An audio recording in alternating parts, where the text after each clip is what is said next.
So today I have the key to the 2021 GMC Canyon AT4, and I'm going to show you how to replace the battery in your key fob should it go out.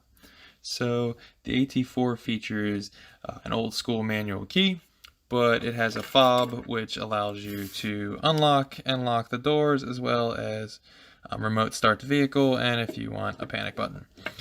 So grab your key fob to your car or to your truck, and then flip it on the GMC side. Now you will need a flathead of some kind. I'm using my little titanium flathead. And when you flip it to the GMC side, locate a little slot right here.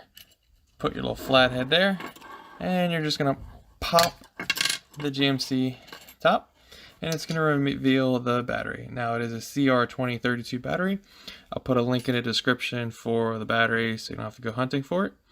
So you can easily pop it out with a flathead, fingernail, whatever you like.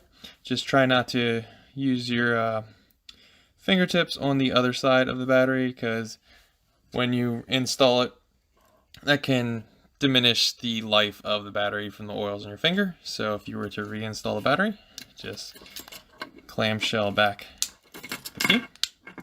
Here's some clicks, and you are all done. So I hope this video showed you how quick and easy it is to replace the battery in the key fob of your Canyon AT4. Thanks for watching.